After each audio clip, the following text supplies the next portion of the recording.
Han pasado casi 5 siglos, pero este acontecimiento sigue en el corazón de millones de fieles, trascendiendo divisiones y uniendo culturas con su mensaje intemporal.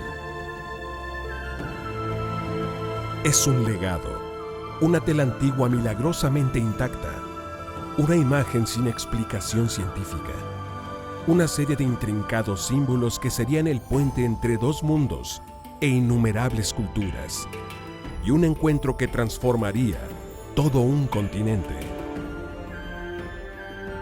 Esta es la historia de Nuestra Señora de Guadalupe.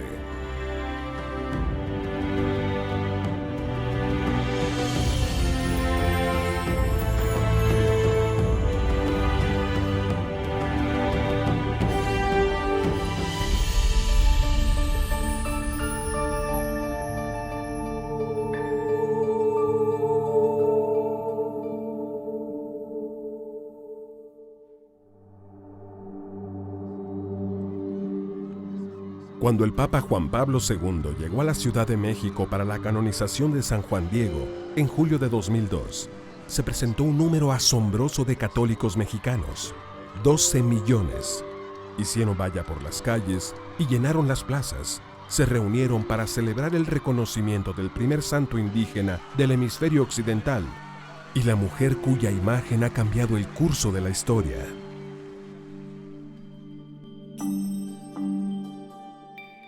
Fue uno de los momentos más importantes porque sabía que era tan significativo no solamente para América Latina, no solamente para México, por supuesto, ni solamente para el continente americano, sino para el mundo entero.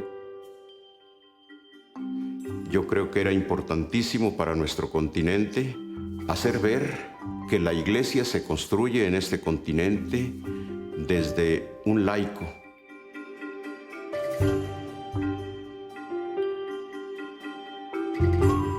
San Juan Diego para todos los mexicanos es un modelo a seguir. Él es uno de nosotros, él es un mexicano más, un verdadero hombre, un hombre de carácter, un hombre humilde, un hombre de fe, un hombre de oración, un hombre que, siempre estuvo dispuesto a morir a sí mismo para que Cristo reinara en su corazón.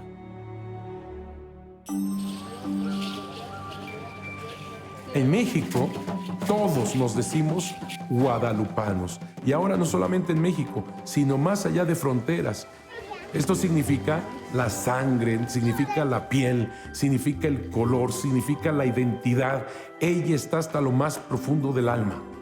The appearance of Our Lady of Guadalupe is historically relevant as it has been in the history of Mexico. Also has importance for the United States.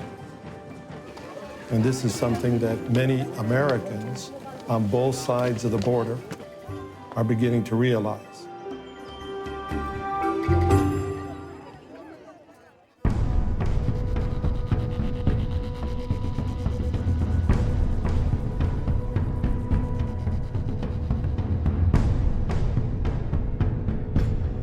Cuando el conquistador español Hernán Cortés desembarcó en México en 1519, se encontró con un próspero imperio azteca que ocupaba toda la meseta central de México. Según la leyenda indígena, el dios azteca Huitzilopochtli les indicó una señal donde debían construir su ciudad, en un lugar donde vieran un águila posada en un nopal, devorando una serpiente. En 1324, los aztecas fundaron una ciudad llamada Tenochtitlán, que para ellos era el centro del universo, el lugar donde se mantenía el ciclo del universo, con sacrificios humanos. Hernán Cortés, sus hombres y sus aliados indígenas de diversas tribus que despreciaban a los aztecas, conquistarían en solo 2 años el imperio azteca. Los españoles comenzaron a construir una nueva capital, usando el material de la Ciudad de México recién destruida. Durante la primera etapa de la evangelización, algunos misioneros intentaron convertir a los indígenas. Sin embargo, la labor resultó ser una empresa muy ardua. Y allí los frailes les dicen a los indios: creemos que vosotros no conocéis al Dios verdadero. Entonces uno de los sabios se levanta y dice, no hagáis más daño a nuestra gente, porque si como decís que nuestros dioses han muerto, tal vez nosotros debamos morir. Para los indígenas, hacer una ciudad, un pueblo, una civilización, lo primero que se tenía que crear, lo primero que se tenía que edificar era el templo. Así que ver sus templos destruidos, sus ídolos, fue una catástrofe colosal para los indígenas. Pero nunca habían visto, nunca habían experimentado una peste como la que se dio poco después de la conquista, o en medio incluso de la conquista, comenzaron a caer todos estos indígenas por la viruela. La mitad de la población indígena muere por la viruela. Los indígenas estaban verdaderamente en una catástrofe tal que los ancianos, los sabios, habían dicho que el mundo se iba a acabar.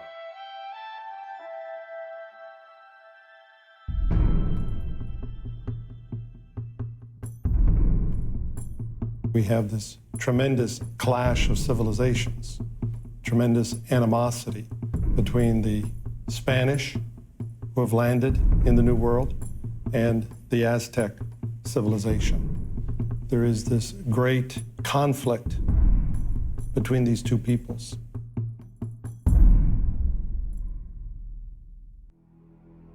La responsabilidad de defender a los indígenas recae sobre los hombros del obispo Juan de Zumárraga, conocido como el protector de los indios. Su valerosa defensa provoca al menos un intento de asesinato por parte de algunos miembros nefastos de la audiencia. El obispo Zumárraga, furioso por los continuos abusos, decide tomar medidas drásticas. En 1580, excomulga a los miembros de la primera audiencia e impone esta sentencia a la Ciudad de México, su propia diócesis. Él decía de esta manera: sacerdotes de la Ciudad de México, desnuden los altares, consuman el Santísimo, nos largamos de esta Ciudad de México, que esta ciudad se quede sin Dios. Todos los sacerdotes de la Ciudad de México tuvieron que abandonar la ciudad e irse a Texcoco. Esta es la situación por la cual se estaba viviendo y era verdaderamente terrible y escalofriante. Zumárraga escribe una carta al emperador Carlos V, detallando los numerosos abusos en contra de los indígenas. A pesar de un sinfín de problemas, la carta finalmente llega a manos del emperador. Ya que, terminando la carta, ahí mismo escribe Fray Juan de Zumárraga: si Dios no provee con remedio de su mano, está la tierra en punto de perderse totalmente. Así que, mientras los indígenas y para los indígenas el mundo se va a acabar, para los españoles buenos como eran los misioneros, también. La historia de lo que sucede después nos llega a través de los siglos por el hombre humilde que experimentó este acontecimiento y lo compartió ampliamente.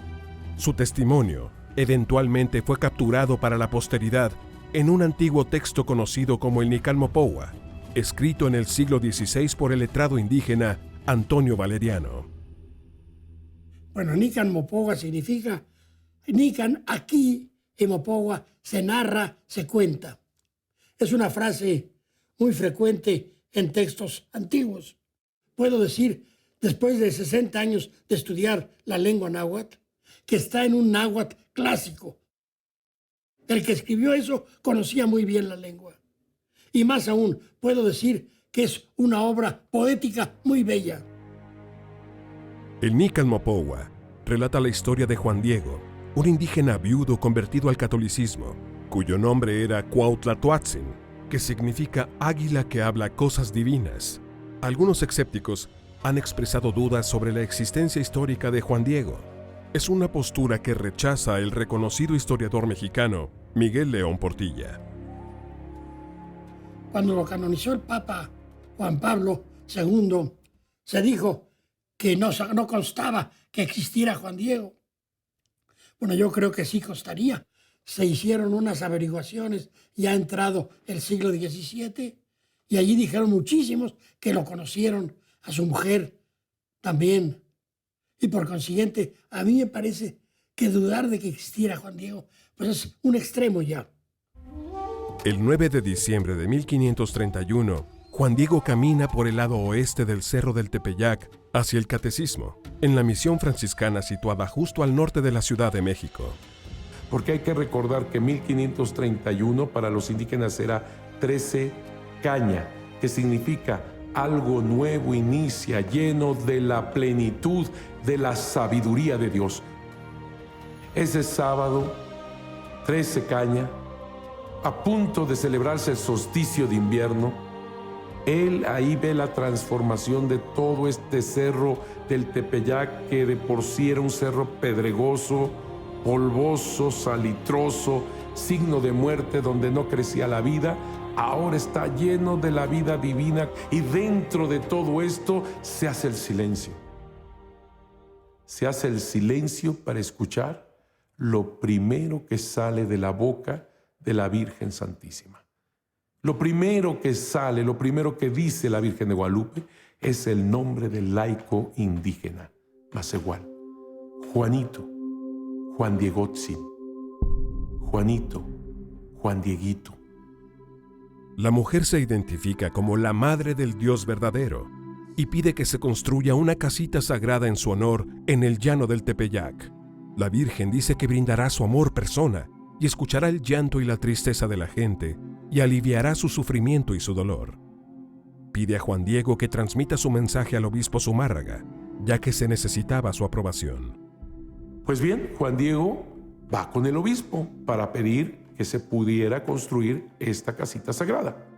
Cuando llega el obispo, son los criados los que lo dejan afuera horas, hasta que por fin puede llegar ante el obispo, le dice todo lo que vio, todo lo que aconteció, el mensaje y la petición, la voluntad de la Virgen de Guadalupe. Y obviamente el obispo en ese momento, en su responsabilidad apostólica, pues no podía simplemente dar crédito a una persona que llegara y simplemente le dijera que vio a la Virgen y que está hablando con ella. No te cuinoe, ahí no pa' acá, no más igual en Notla, en Matlotolsi. Juan Diego regresa al Cerro del Tepeyac sin haber conseguido nada. La mujer le pide que vuelva con el obispo Zumárraga con el mismo mensaje. Él obedece, y esa vez el obispo pide una señal. Juan Diego está allá con la Virgen, le dice que lo recibió el obispo y que necesita una señal. La Virgen le dice, ven mañana lunes y yo te doy la señal. Pero el lunes Juan Diego no llega a la cita. Su tío Bernardino está gravemente enfermo, a punto de morir. Pide a Juan Diego que encuentre a un sacerdote para que le administre la extrema unción. El 12 de diciembre de 1531, Juan Diego se dirige a Tlatelolco a buscar a un sacerdote para su tío. El 12 de diciembre, Juan Diego capta que hace muchísimo frío, helaba, toma una tilma que se anuda al cuello y se envuelve el cuerpo con ello. Por eso es larga, porque tiene que envolverse con la tilma. Apresurado, Juan Diego trata de evitar el encuentro con la Virgen y rodea el cerro del Tepeyac hacia el este, pero la mujer baja de la cima del cerro y lo ataja. Le explica por qué tiene tanta prisa. La mujer le dice que no tema, que ella lo sostiene en el hueco de su manto y en el cruce de sus brazos. Ella le asegura que su tío está bien. La Virgen de Guadalupe, cuando le está diciendo a Juan Diego que su tío ya sanó, en ese mismo momento ella se aparece en Tulpetlac, en la casa de Juan Diego, donde se encuentra postrado por la enfermedad Juan Bernardino. Es ahí donde ella entrega su nombre completo. A Juan Bernardino le dice, yo soy la perfecta siempre Virgen, Santa María de Guadalupe.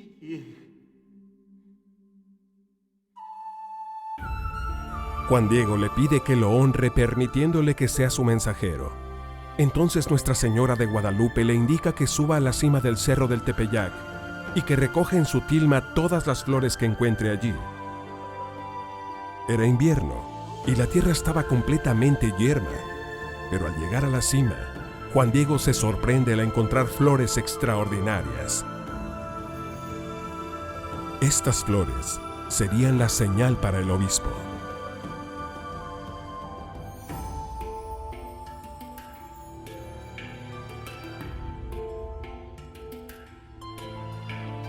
Llega a la casa de Fray Juan de Zumarraga, pasa, Juan Diego le explica todo lo que aconteció, todo lo que sucedió y le da las rosas, las flores. Hazme el favor de recibirlas, le dice Juan Diego. Y en ese momento, delante del obispo, se plasma la imagen de la Virgen de Guadalupe en la tilma de Juan Diego.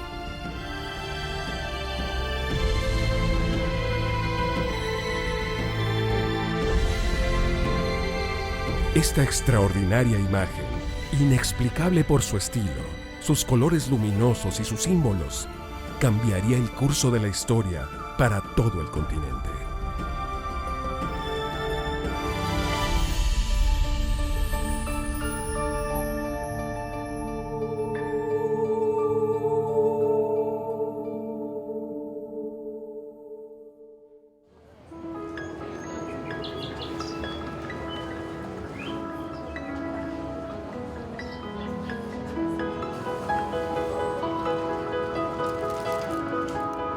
Actualmente, esa casita sagrada que pidió la Virgen es la Basílica de Nuestra Señora de Guadalupe, el santuario católico más visitado del mundo. Cada año, millones de peregrinos acuden a celebrar su fe y la milagrosa imagen de Nuestra Señora de Guadalupe. Desde un principio, aquí el Tepeyac fue centro de peregrinaciones. A este santuario vienen aproximadamente 20 millones de peregrinos al año. Y esto pues es un signo de la vitalidad que tiene pues este santuario y la importancia que tiene la Virgen de Guadalupe. Es el santuario, como santuario de peregrinación, el más visitado en nuestro mundo. Y creo que la gente encuentra una gran satisfacción porque encuentra a Santa María de Guadalupe, no una imagen que se pintó, no con una imagen que se describió, sino ella misma quiso quedarse en esa imagen.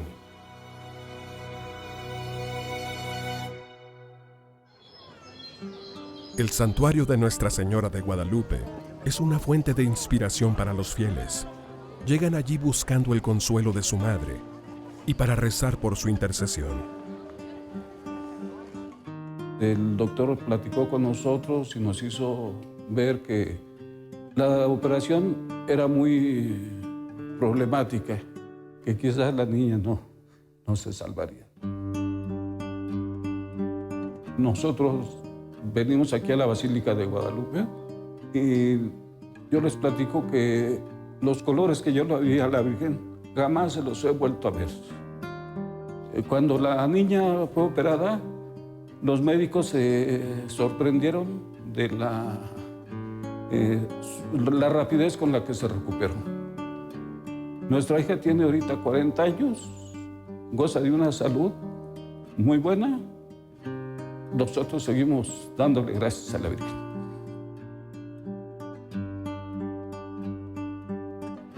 Tenía yo aproximadamente 3 años, 4, siendo una niña sana, normal. Yo corría, jugaba, lo que hace un niño. Pero de repente ya no pude caminar. Me trajeron al hospital infantil.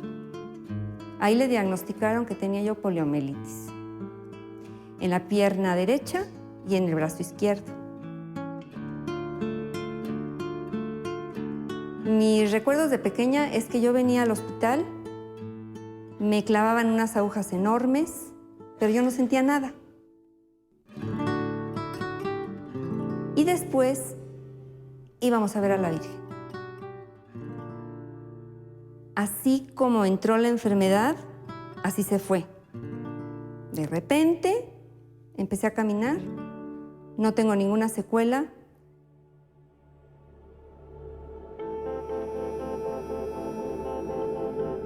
La imagen de Nuestra Señora de Guadalupe contiene numerosos misterios no resueltos. El primero es su existencia misma. Un estudio de 1946 por la Universidad Nacional Autónoma de México confirmó que la tilma está hecha de fibras de agave, un tipo de cactus. Y esto es muy higroscópico. Es un material que es muy fácil de atacar y que absorbe muchísimo la humedad. Los que manejan las fibras de agave saben que no es un material durable. Ya en el siglo XVI estaban sorprendidos. Y a lo largo de todo, de los casi 500 años que tenemos la imagen con nosotros, siempre ha habido asombro. Siglo con siglo siguen asombrándose de que permanezca. Así pues, es realmente inexplicable que una tela hecha de fibras de agave dure tanto tiempo, en primer lugar por el ataque de los insectos. Y por otro lado, porque el ambiente en la Basílica de Guadalupe es un ambiente sumamente húmedo y salitroso. En el siglo XVIII, un científico llamado Bartolacci mandó crear dos obras similares a la imagen de Guadalupe.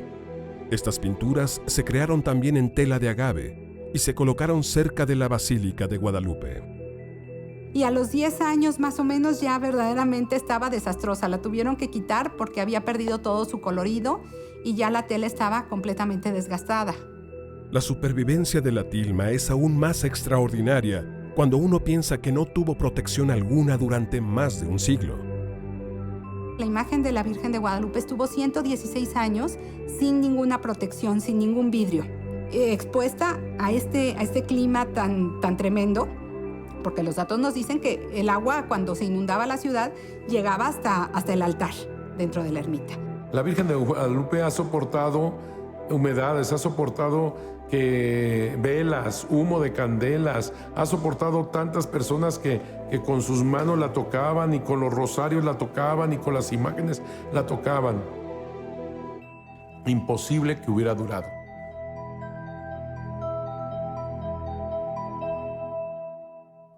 En 1666 se compiló una serie de documentos en relación con la creciente devoción a Nuestra Señora de Guadalupe.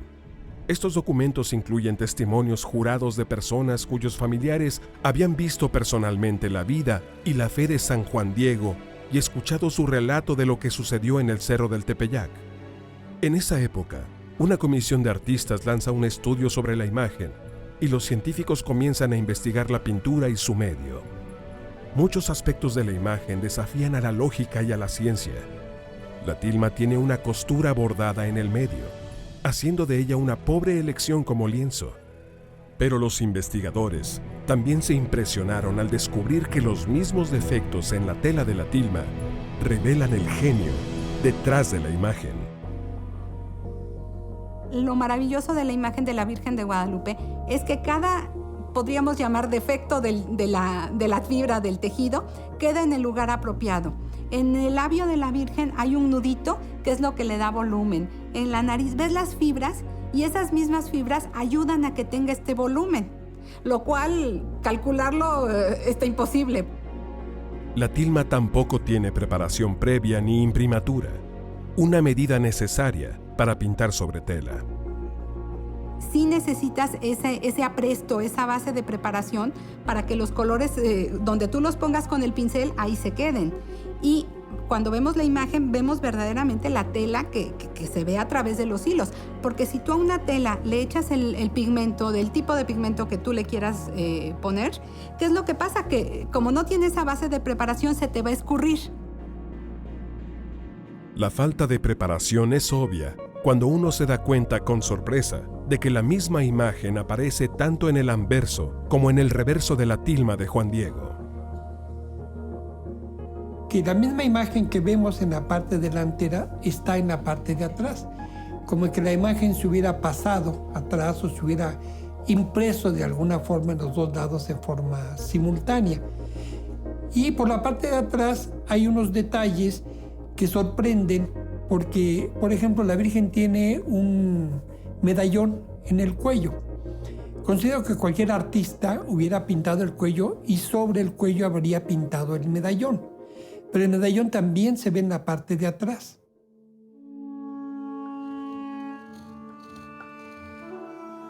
hay que considerar que en la imagen guadalupana no se ven pinceladas. Cuando se ve la imagen con grandes ampliaciones, se ve el color como si estuviera directamente impregnado en las fibras, no se ven huellas de pincel.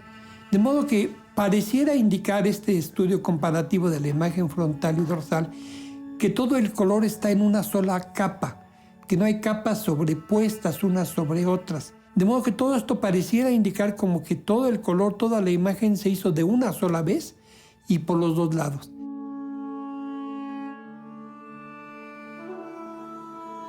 Si vas a la basílica y ves la imagen de la Virgen, ves esos colores, cómo llegan, los colores vibrantes.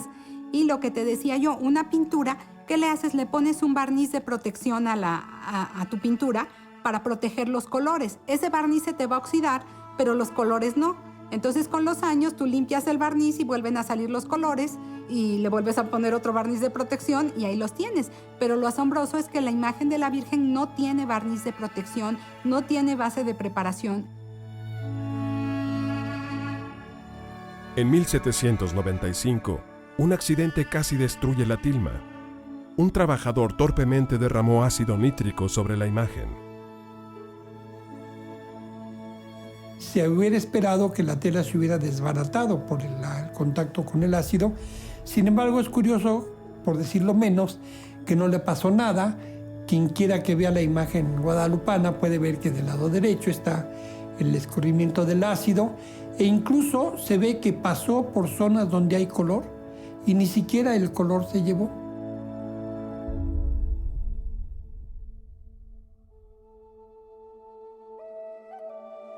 La increíble devoción que inspiran Nuestra Señora de Guadalupe y su imagen milagrosa se remonta a los primeros días después de su aparición a San Juan Diego. A pesar de la tensión que prevalecía con el gobierno colonial español, la aparición desencadena la mayor conversión a la fe católica en la historia. Esto obviamente va extendiéndose de una manera, pero como pólvora por toda los territorios, y va haciéndose una de las conversiones más grandes, sin precedentes en toda la historia de la Iglesia. En 7 años se logran 9 millones de conversiones. Eran días en los cuales los misioneros tenían que bautizar 14,000 personas en un solo día.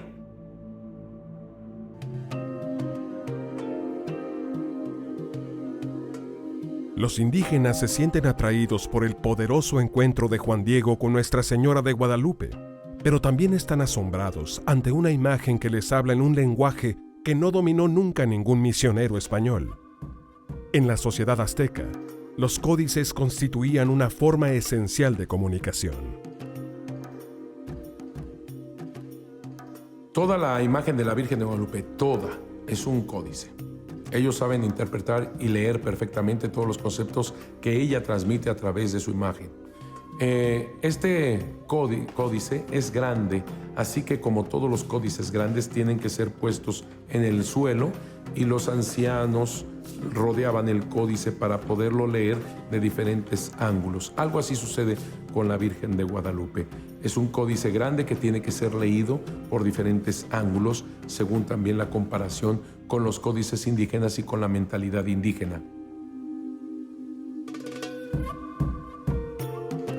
Una de las primeras cosas que ven los indígenas es este manto azul verdoso que solamente el emperador podía portar.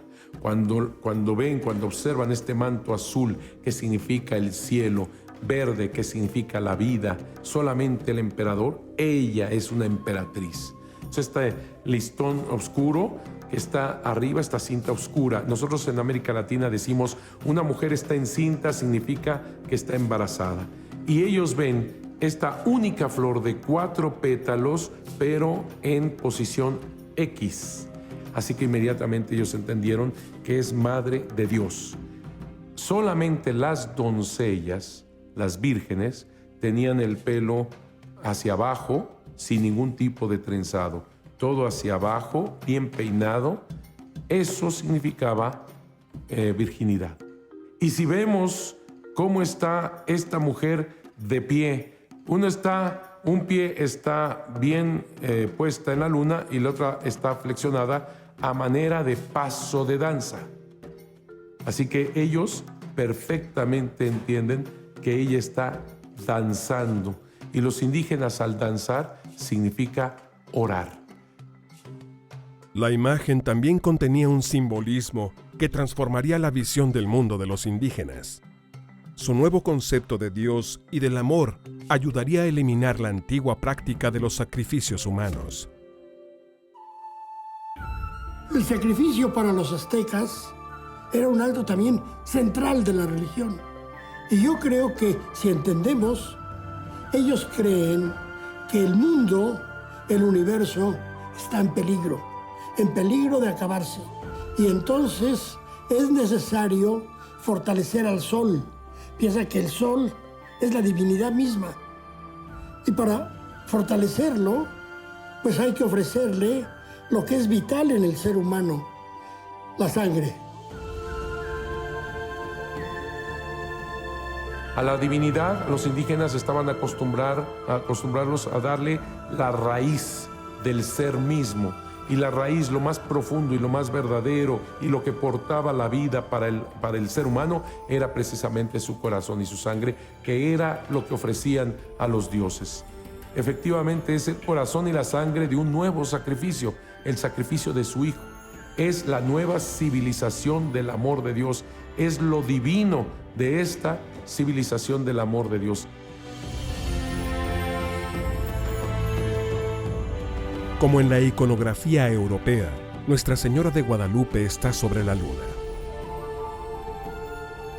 Pero para la mentalidad indígena, la luna representa el hogar del Dios omnipotente. Estos rayos del sol a las espaldas la Virgen de Guadalupe. Ahora entendemos por qué la luna negra. Ahora la entendemos. ¿Por qué? Porque toda ella es un eclipse. Ella está eclipsando, está superando al sol que está. Si recordamos que para los indígenas el templo mayor de Tenochtitlan, donde sacrificaban tantos corazones y sangre, era precisamente para alimentar a los dioses y a todo este universo, principalmente el sol. La Virgen de Guadalupe está pisando la luna negra, es decir, está llegando al hogar del Dios omnipotente. Y ahora entiendo la gran conversión de los indígenas, porque ella, hagan de cuenta, lo que está diciendo es esto: no es tu corazón, no es tu sangre lo que alimenta a esos dioses, no, es el verdaderísimo y único Dios y Señor. Es su cuerpo, es su sangre, es su ser, es su corazón lo que te alimenta. Eso se llama Eucaristía.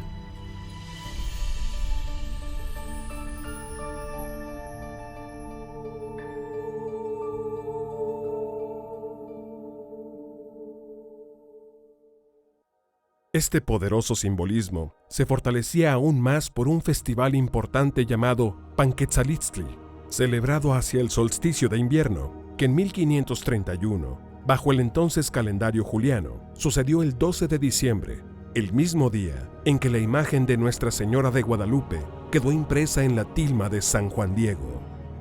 Lo de la fiesta de la Panquetzalitztli, que era una manera de celebración de dos cosas: conmemorar el nacimiento de Huitzilopochtli vinculado con el sol, por un lado, y por otro, renovar la energía cósmica con la creación de un nuevo sol que impediría que se acabara la humanidad. Entonces, era una fiesta muy importante que se celebraba cada año. 12 de diciembre. Exactamente el día del solsticio de invierno. Exactamente cuando los indígenas celebraban incluso la gran fiesta de Panquetzalitztli. Los misioneros decían, es como la Pascua indígena. Ahora entiendo perfectamente el momento que escogió Dios a través de la Virgen de Guadalupe para encontrarse con el ser humano. Hagas de cuenta que la Virgen de Guadalupe le dice a los indígenas: yo los entiendo. Yo entiendo los sacrificios humanos, porque yo estuve delante de la cruz de mi hijo. Yo sé lo que es un sacrificio humano porque yo lo viví, yo lo sufrí. Yo estuve delante de mi hijo viendo cómo derramaba su sangre y ofrecía su cuerpo para la salvación de todos. Ya no más sacrificios. Mi hijo es el único y eterno sacrificio. En la religión náhuatl, prehispánica, azteca, muchas veces del cuerpo de la víctima se cortaban trocitos y los comían como en una comunión. Sí comían carne humana, pero en cantidad pequeña para comulgar con la divinidad. Entonces, para los frailes, mucho de lo que encuentran les evoca sus creencias y rituales cristianos. Y para los indios, lo contrario, vamos a decir, también lo cristiano no les parece tan extraño, puesto que ellos tienen algo hasta cierto punto semejante. ¿Sí? De todas las costumbres religiosas que se fueron cristianizando poco a poco, la que desaparece en los primeros años es el sacrificio humano. Es realmente impresionante cómo el sacrificio humano desaparece totalmente en los primeros años de la evangelización. El poder de Nuestra Señora de Guadalupe para transformar una cultura y ser la inspiración de millones de personas ha llevado a los investigadores modernos a adentrarse más en los misterios que están detrás de la imagen. En décadas recientes, la ciencia moderna ha provocado nuevos descubrimientos aún más fascinantes. José Aste Tonsman es un ingeniero peruano experto en el procesamiento digital de imágenes. A finales de la década de 1970, comenzó a aplicar sus estudios a los ojos de Nuestra Señora de Guadalupe. En realidad fue un trabajo de mucho tiempo y lo que yo descubrí fue que hay 13 personas reflejadas en los ojos, en las córneas de los ojos de Nuestra Señora de Guadalupe. En el ojo humano, la córnea refleja la imagen que se encuentra frente a nosotros. Ambos ojos muestran la misma imagen, aunque de tamaños diferentes. Este fue precisamente el fenómeno que descubrió Tonsman cuando amplificó ambos ojos. Cada ojo contenía imágenes en espejo de la misma escena. Utilizando estadísticas, podemos comprobar de que las imágenes que están en ambos ojos, que están en las mismas personas, aunque de distintos tamaños, pero sí en las mismas posiciones, y tomando puntos, podemos comprobar de que hay una correlación altísima entre las figuras en los dos ojos.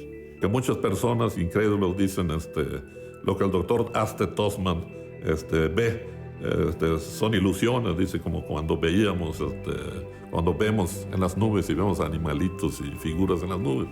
Se llama parafrenia, le decían. Hizo un mapeo, lo hice exactamente con el otro ojo. Tomé las distancias en forma milimétrica, ¿verdad? Y hice la correlación matemática. Y entonces a mí me dio arriba del 98%. ¿Qué significa eso? Que hemos logrado comprobar matemáticamente que las mismas figuras que están en el ojo izquierdo son las del ojo derecho.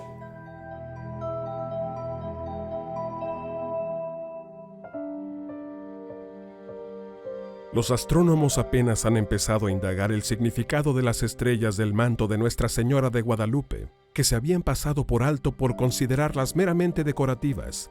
Astrónomos como Daniel Flores de la Universidad Autónoma de México aseguran haber identificado 46 estrellas y 12 constelaciones en la imagen de Nuestra Señora de Guadalupe.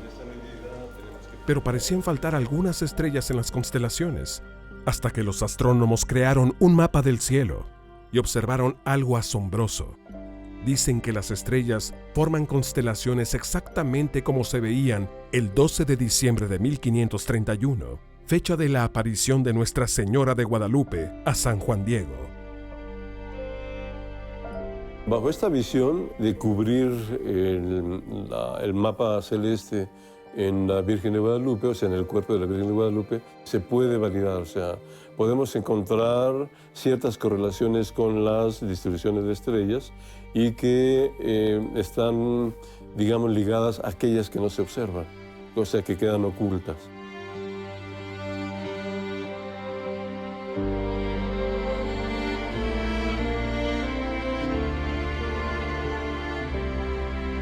Cualquiera puede hacer un grupo de constelaciones y a lo mejor armarlas, pero con los grados de distancia perfectamente identificados, con su declinación y con su posición horizontal y vertical.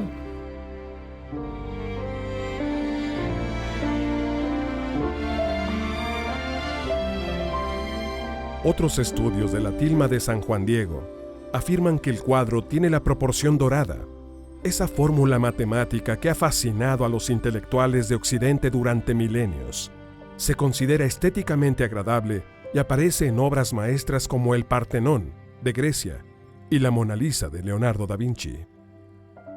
La imagen de la Virgen de Guadalupe queda perfectamente en el centro del rectángulo áureo.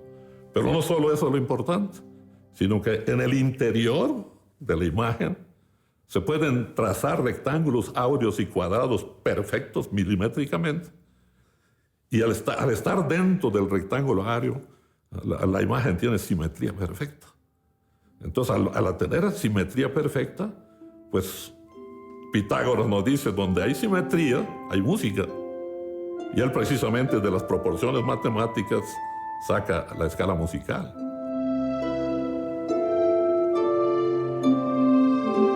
En colaboración con un músico, Ojeda dividió el rectángulo dorado en 46 espacios verticales con base en las 46 estrellas de la imagen.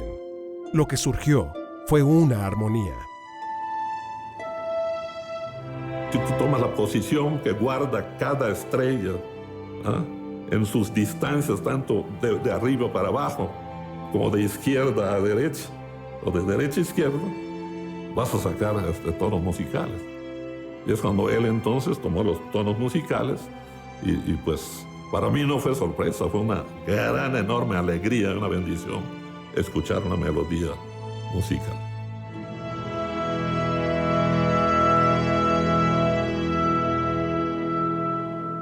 Siguen nuevos estudios sobre los misterios de la imagen de Nuestra Señora de Guadalupe.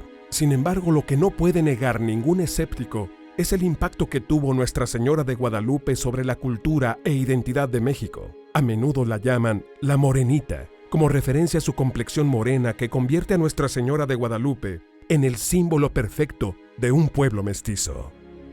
Así que al hablarle a la Virgen Santísima como la Morenita, significa evidentemente que vemos en su color de piel este mestizaje. Obviamente ella lleva nuestra sangre, nuestro color, ella lleva nuestra imagen, nuestra pintura y nosotros la llevamos también a ella en nuestro color de piel, en nuestra sangre y en nuestra identidad. Por eso es la única advocación que yo sepa que da esta identidad. Las apariciones de la Virgen de Guadalupe constituyen el acontecimiento fundante de los pueblos americanos. La Virgen de Guadalupe se presenta con el rostro mestizo. No es una virgen, digamos, española. Tampoco es una virgen indígena. Es una virgen mestiza. Es una virgen que habla de la conjunción, del encuentro, de la conjunción de ambos pueblos, de los españoles con las más variadas etnias indígenas.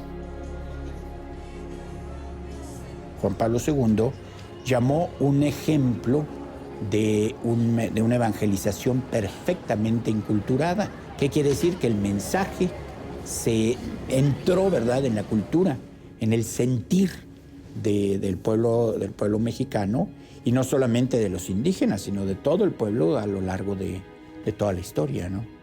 A finales del siglo XIX es más fuerte que nunca y entonces es declarada la madre mestiza del pueblo mestizo. Esto la convierte realmente en el símbolo nacional. Y si recorremos la historia de México, veremos que en las grandes inundaciones, pestes, se invocaba a la Virgen de Guadalupe. Después Hidalgo la lleva como estandarte. Después Morelos dice que todas sus batallas se las agradece, sus triunfos, a la Virgen de Guadalupe. Es un emblema nacional. Es igual de emblema como, por ejemplo, el águila en el escudo de la bandera mexicana, el águila sobre el nopal. Incluso durante la Revolución Mexicana de 1910, Emiliano Zapata y sus soldados entraron en la Ciudad de México llevando un estandarte de Nuestra Señora de Guadalupe. A pesar de la identidad católica de México y la devoción guadalupana, las tensiones entre Iglesia y el Estado alcanzaron su punto álgido en la década de 1920. Tratando de suprimir la fe de los ciudadanos de México, el gobierno decidió destruir el símbolo más importante de la Iglesia. Durante la persecución religiosa, Calles y el líder obrero Morones estaban obsesionados con destruir la religión católica y la Iglesia católica. Entonces ellos pensaron que destruyendo la imagen de la Virgen de Guadalupe, el trabajo se iba a facilitar. En 1921, un agente a las órdenes del gobierno coloca una bomba oculta en una canasta de flores justo debajo de la tilma. Esta bomba, formada por cartuchos de dinamita, explotó, rompió el mármol de la zona donde estaba puesta. La onda expansiva rompió vidrios a 150 metros de distancia de las casas enfrente de la basílica, y realmente es inexplicable que el vidrio de la imagen ni siquiera se haya roto. En los años siguientes, la persecución de los católicos no deja de aumentar. Esto lleva a una rebelión en contra del gobierno opresor que se conoce como la Cristiada. Estos luchadores católicos por la libertad escogen a Nuestra Señora de Guadalupe como patrona y fuente de inspiración. Calles querían acabar con la religión católica y nosotros era lo que peleábamos, la religión católica. Era lo que peleábamos. Cuando agarraba uno al gobierno, ¿y ustedes por qué pelean? Por Cristo Rey. ¡Viva Cristo Rey! Santa María de Guadalupe, era lo que les decíamos. Numerosas víctimas de la guerra cristera huyen a Estados Unidos. Esta emigración en masa sirve para incrementar la naciente devoción por Nuestra Señora de Guadalupe fuera de las fronteras de México. The Cristero imprint on Mexicans coming to the United States was rather large because a lot of the people who were exiled from Mexico during the Cristero period came to Los Angeles, and they wore it on their shirt sleeves, and that was, you were a Mexican, you were a Guadalupano. And so the devotion has been very strong. It's spread now throughout the United States. En 1941, delegados de las 20 repúblicas del continente americano acudieron al santuario de Nuestra Señora de Guadalupe en la Ciudad de México para orar por la paz en medio de los horrores de la Segunda Guerra Mundial. El arzobispo John Cantwell, de Los Ángeles, encabezó una delegación de Estados Unidos. La Iglesia mexicana estaba tan agradecida por la presencia y el apoyo del arzobispo Cantwell, que obsequió a la Arquidiócesis de Los Ángeles una reliquia de la tilma milagrosa de San Juan Diego. A la fecha, sigue siendo la única reliquia de este tipo que existe en Estados Unidos.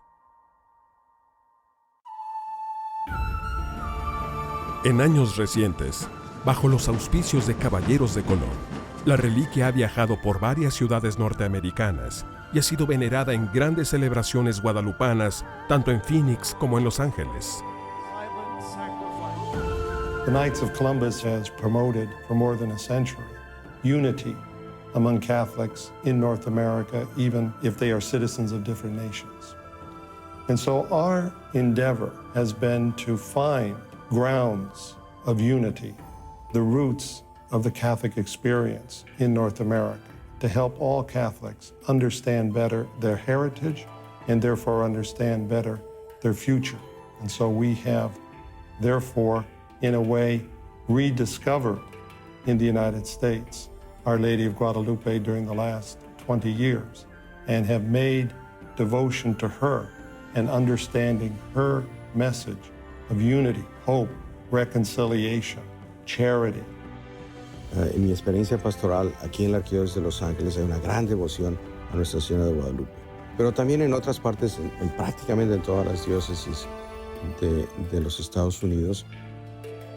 Por eso pienso que no es simplemente una casualidad o una devoción, digamos, accidental, sino que realmente es una señal del amor de Dios por cada uno de nosotros y de la llamada de Dios nuestro Señor a que todos seamos guadalupanos y seamos mensajeros guadalupanos. No nos olvidemos que en aquel entonces, en 1531, no hay fronteras. Por lo tanto, la Virgen de Guadalupe se está presentando no solo como la madre de los mexicanos, sino también como la madre, creo, de todo este continente. Y por eso, en el Perú, como en los demás países, se la conoce, se la quiere, se la ama y se la venera realmente como Madre de Dios y como Madre nuestra. Hay algo casi como simbólico hoy, que la iglesia, la parroquia más al norte de Alaska está dedicada a Nuestra Señora de Guadalupe.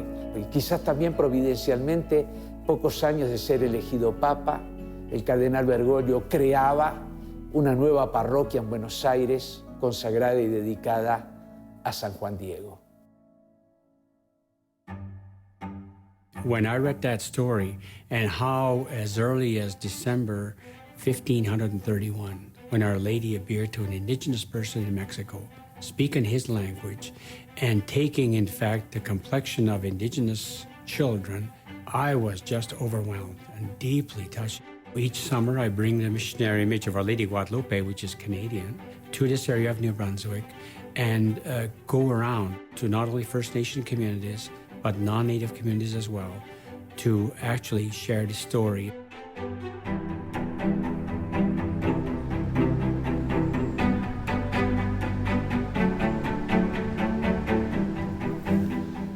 I chose to work on establishing a shrine here in the Diocese of La Crosse under the title of Our Lady. Thank you very much. After the Synod on America, the Church in America, in which St. John Paul II underlined so powerfully the importance of Our Lady of Guadalupe for the living of the faith in the whole continent, North America, Central America, South America, then I understood that it should be a shrine to Our Lady under her title, Our Lady of Guadalupe. For today, I must stay at your house.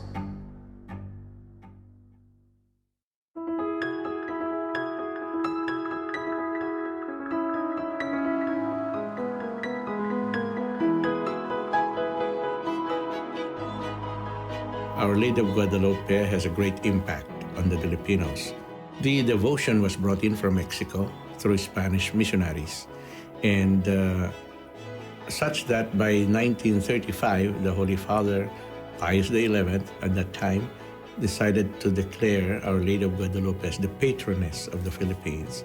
There are two things that were originally, I think, was an inspiration for the people to be in love with Our Lady of Guadalupe. One is the color. The color of the Blessed Mother Guadalupe is an Indio, and we were called Indios by the Spaniards.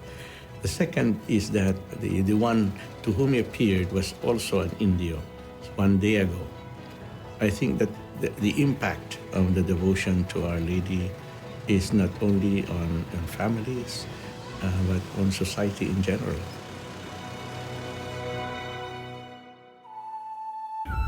La Virgen de Guadalupe no solamente es el puente entre el cielo y la tierra, sino que también es el puente entre todas las culturas. Así es que gracias a su amor, ella nos une. For many years, Our Lady of Guadalupe has been seen as a specifically Mexican event. But if we look at what New Spain was like in the 16th century, where it reached, what territories it covered, we find that a good part of what is the United States today was included in New Spain. So the better view would be that the appearance of Our Lady of Guadalupe also has importance for the United States. And this is something that many Americans on both sides of the border are beginning to realize. Al acoger el mensaje cristiano, sin renunciar a su identidad indígena, facilitó el encuentro profundo de dos mundos, mente unida a la Virgen de Guadalupe, cuyo rostro mestizo expresa su maternidad espiritual.